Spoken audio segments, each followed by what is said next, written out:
आज जयपुर में ओबीसी वर्गों की जितनी भी जातियां हैं ओबीसी की, उन जातियों की आज मीटिंग हुई है जयपुर में।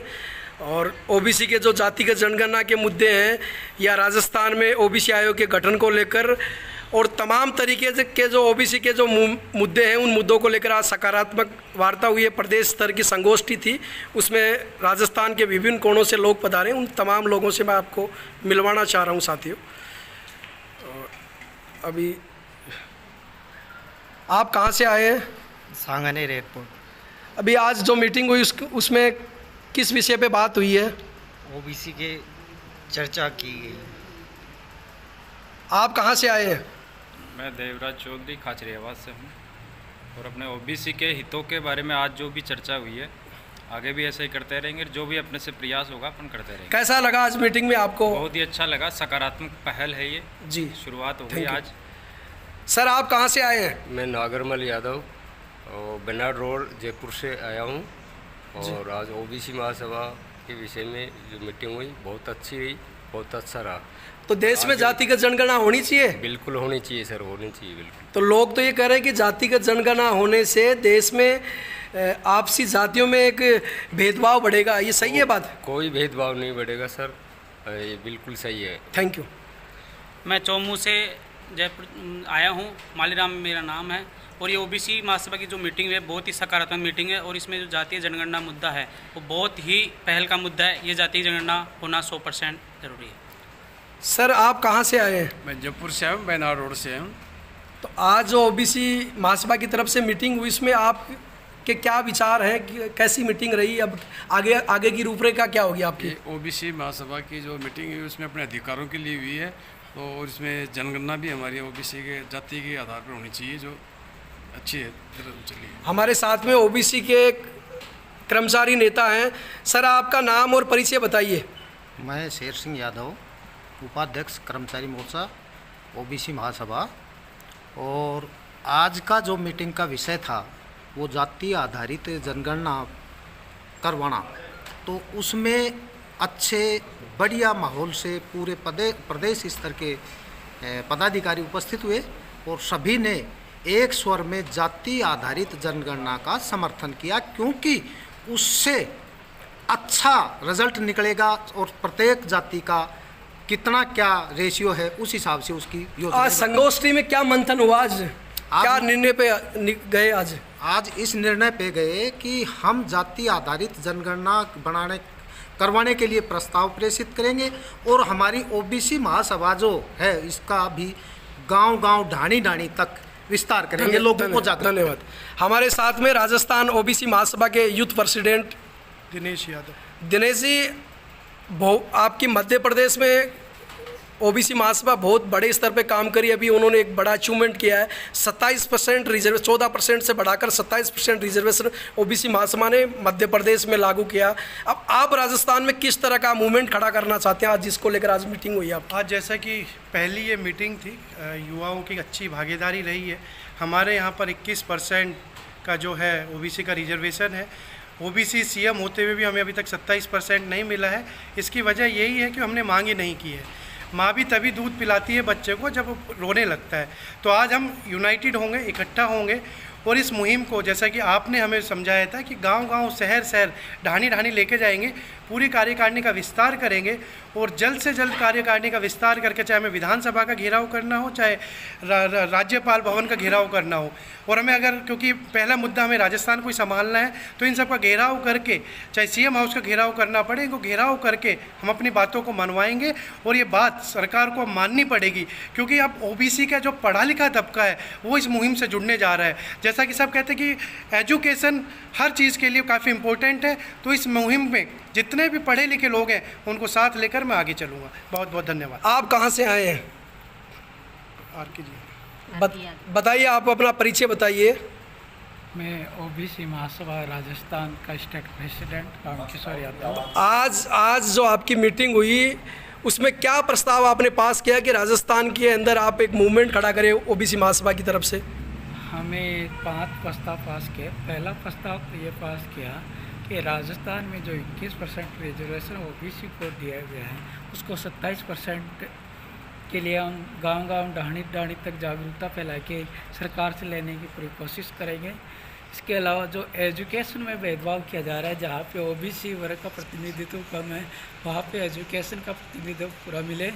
साथ ही हम चाहते हैं जातिगत जनगणना इसलिए ज़रूरी है कि जो ओबीसी में निम्न तबके का वर्ग है, जिसको प्रतिनिधित्व नहीं मिला है, उसको प्रतिनिधित्व मिले।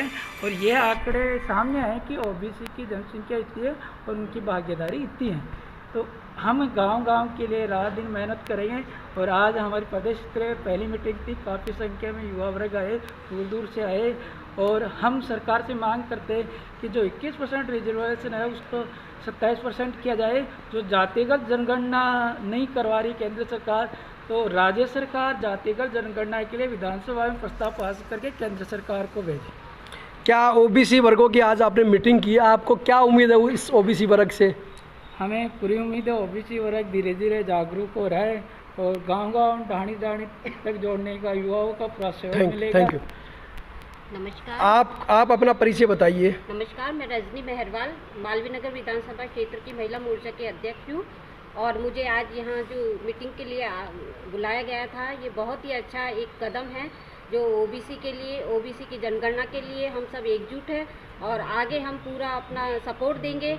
और जो अपने देश के जो भी है और उसका भी बहुत बड़ा महिलाओं को आप इस मूवमेंट से कितना जोड़ पा रही है? सर, महिलाओं को निकालना थोड़ा मुश्किल है, लेकिन फिर भी हम पूरी कोशिश कर रहे हैं। हम अजमेर में सब जगह महिलाओं की एक टीम गठित कर रहे हैं जो आगे जाके बहुत ही अच्छा अपना सपोर्ट करेंगी और जितने एफर्ट्स हम लगा सकते हैं वो हम सब लगाएंगे। अब आप मैसेज क्या देना चाहते हो प्रदेश की महिलाओं को? महिलाओं को ये मैसेज देना चाहती हूँ कि महिलाएं आगे आए, अपने अधिकारों के लिए जागरूक हो और जो अपनी बच्चों की एजुकेशन है उसी के संदर्भ में चाहिए से आगे आए और ओबीसी की जो जनगणना है उसमें भी अपना सपोर्ट। Thank you.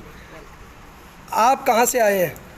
जी, मैं आचार्य सुगन नागर, प्रदेश प्रभारी एवं राष्ट्रीय उपाध्यक्ष ओबीसी महासभा।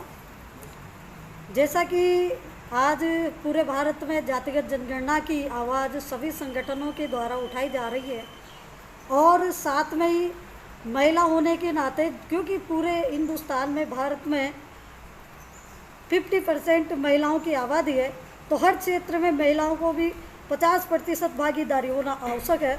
और जातिगत जनगणना जो कि मुख्य आधार है किसी भी समाज को मुख्य धारा से जोड़ने के लिए, लेकिन अभी तक भी जातिगत जनगणना सरकार द्वारा नहीं करवाई जा रही है, तो उसके लिए राजस्थान में भी मुहिम चलाई जा रही है हमारे द्वारा। आज प्रदेश स्तर पर मीटिंग हुई और इसमें बहुत अच्छा उत्साह युवाओं का और सभी पदाधिकारियों का, सदस्यों का दिखा। और बहुत जल्दी राजस्थान में ओबीसी महासभा गांव की ओर प्रस्थान का आप इस पुरुष प्रधान देश में आप महिलाओं को इस मूवमेंट से कैसे जोड़ पाओगे? महिलाएं तो आज एक पुरुष होता है वो महिलाओं को इतनी बेड़ियों में जकड़ के रखता है कि वो न तो अब अपने हक अधिकारों की आवाज़ उठा सकती है और न समाज में कोई काम कर सकती। तो इन परिस्थितियों के अंदर इस मूवमेंट से कैसे महिलाओं को आप जोड़ोगे? पहली बात तो ये है कि एक ज़माना वो था जब महिलाएं ज़्यादा पढ़ी लिखी नहीं होती थी और वो अपना हक और अधिकार को नहीं समझ पाती थी।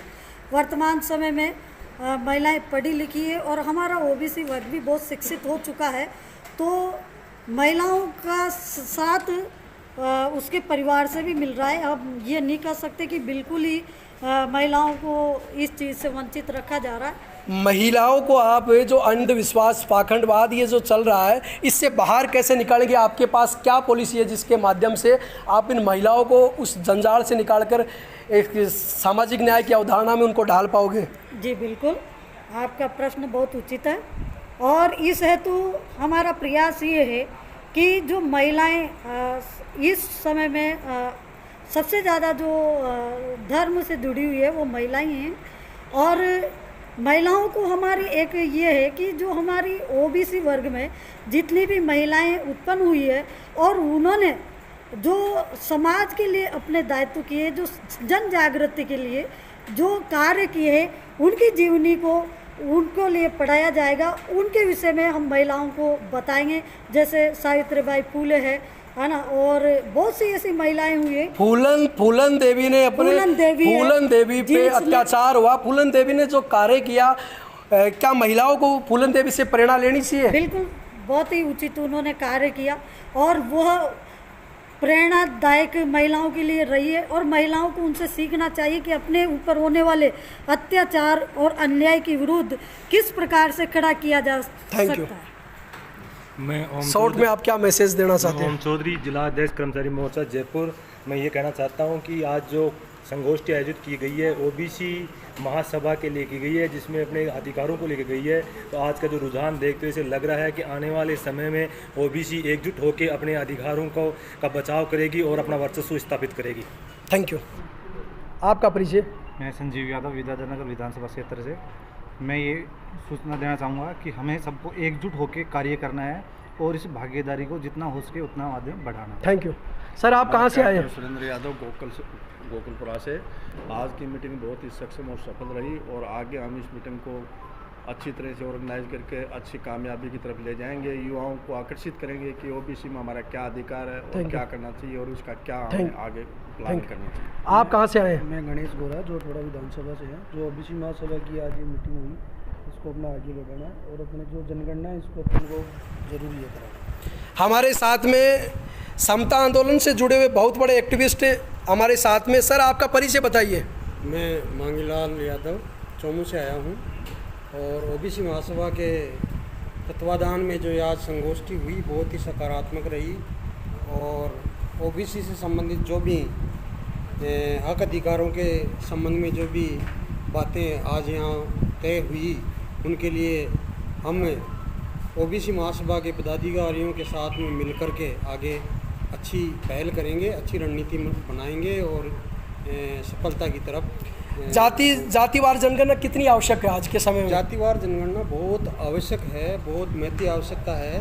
देखिए, सभी जातियों के जो डाटा हैं वो इकट्ठे होंगे तो रिजर्वेशन में किसको निकालना है, किसको लेना है, सभी जातियों का सोशियो और एजुकेशनल जो स्टेटस है वो निकल के बाहर आए। Thank you. तो ये थे हमारे साथ में पूरे प्रदेश से जुड़े हुए ओबीसी जातियों के जो एक्टिविस्ट हैं, वो सारे लोग हमारे साथ में थे। अभी तमाम जो साथी हैं वो एक बार जय ओबीसी का जय घोष करेंगे। जय ओबीसी, जय ओबीसी, जय ओबीसी, जय ओबीसी, जय ओबीसी, जय संविधान, जय ओबीसी, जय संविधान, जय ओबीसी, जय संविधान।